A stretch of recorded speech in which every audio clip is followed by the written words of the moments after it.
Perkenalkan, nama saya Yolanda Estra Angelia Situmeang, NPM 19321211670 dari kelompok 10.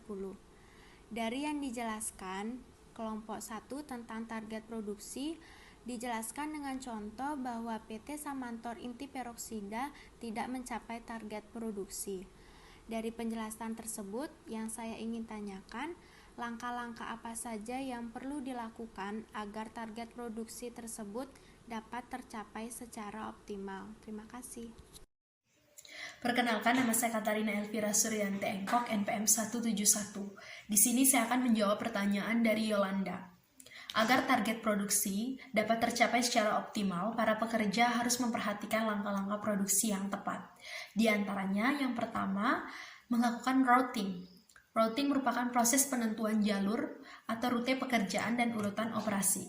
Di dalam proses routing terdapat beberapa hal yang diperhatikan seperti kualitas, kuantitas produk, sumber daya manusia, mesin, bahan, jenis, jumlah dan urutan operasi manufaktur, dan lain sebagainya. Di mana dapat dikatakan dalam proses routing ini adalah proses untuk menentukan apa, berapa banyak, bagaimana, dan di mana untuk menghasilkan suatu produk. Selain itu, dengan melakukan routing dapat memberikan metode yang sangat sistematis untuk mengubah bahan mentah menjadi barang jadi. Hal ini dapat membuat proses perencanaan produksi menjadi tepat dan efisien karena sumber daya yang ada dapat digunakan secara optimal. Selanjutnya, melakukan penjadwalan. Melakukan penjadwalan adalah langkah kedua dalam perencanaan produksi. Penjadwalan ini berkaitan dengan berbagai hal seperti memperbaiki jumlah pekerja yang harus dilakukan, mengatur operasi manufaktur yang berbeda dalam urutan prioritas. Sehingga dengan melakukan penjadwalan ini dapat membantu untuk memanfaatkan secara optimal waktu dalam menjalankan bisnis yang akan membuat production planning lebih terkontrol. Yang terakhir, melakukan dispatching. Ini adalah langkah ketiga dalam perencanaan produksi yang merupakan suatu tindakan melakukan atau tahap implementasi. Proses ini meliputi berbagai hal seperti bahan, alat, perlengkapan, dan hal lain yang diperlukan untuk produksi. Selain itu ada perintah, instruksi, gambar, dan lainnya untuk memulai pekerjaan. Melakukan proses sesuai dengan catatan atau aturan yang ada dan menyelesaikan setiap pekerjaan tepat waktu. Dari beberapa cara dapat dilakukan proses production planning di atas.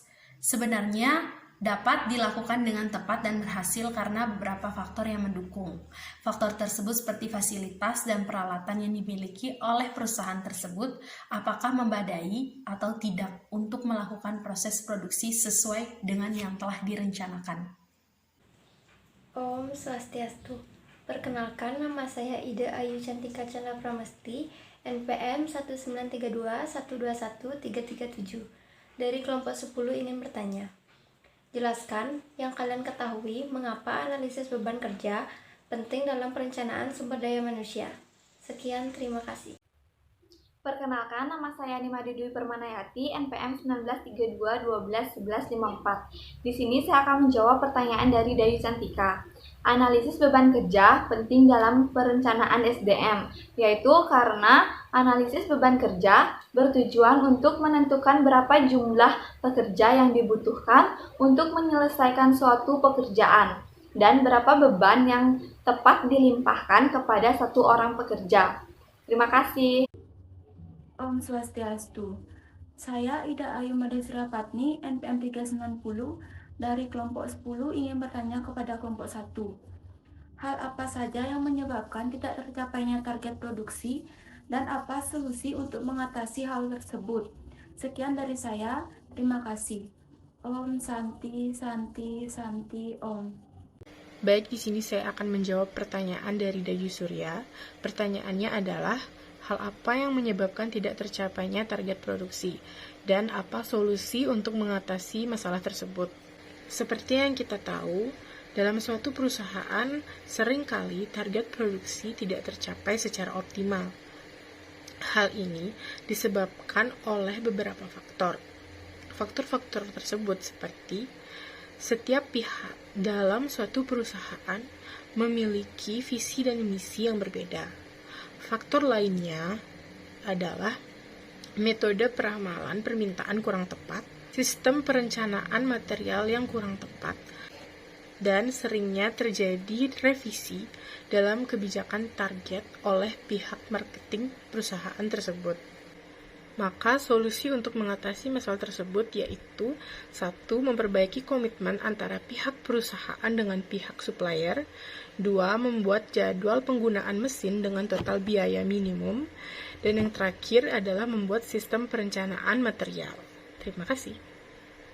Om Swastiastu.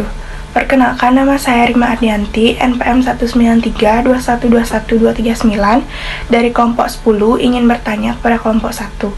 Menurut pendapat kalian, apa saja yang menjadi penghambat dalam mencapai target produksi?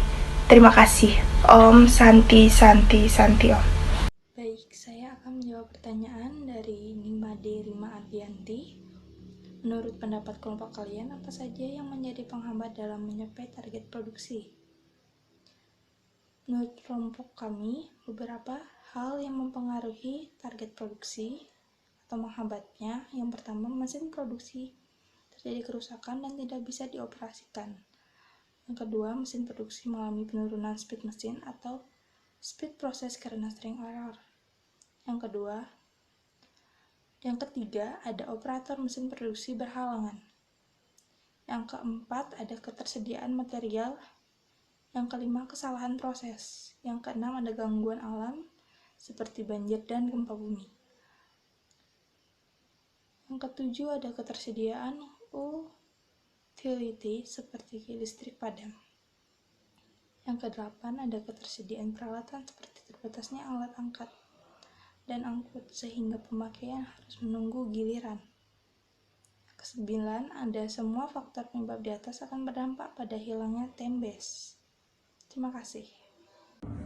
Perkenalkan, nama saya Natasha Giovanita, NPM 19321213331 dari kelompok 10, ingin bertanya kepada kelompok 1. Apa manfaat analisis beban kerja bagi pengelola SDM di pemerintahan? Sekian, terima kasih.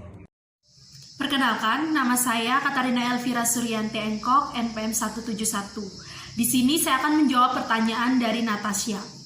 Manfaat analisis beban kerja bagi pengolahan sumber daya manusia di pemerintahan adalah yang pertama sebagai bahan penetapan kebijakan bagi pimpinan dalam rangka peningkatan pendayagunaan sumber daya manusia.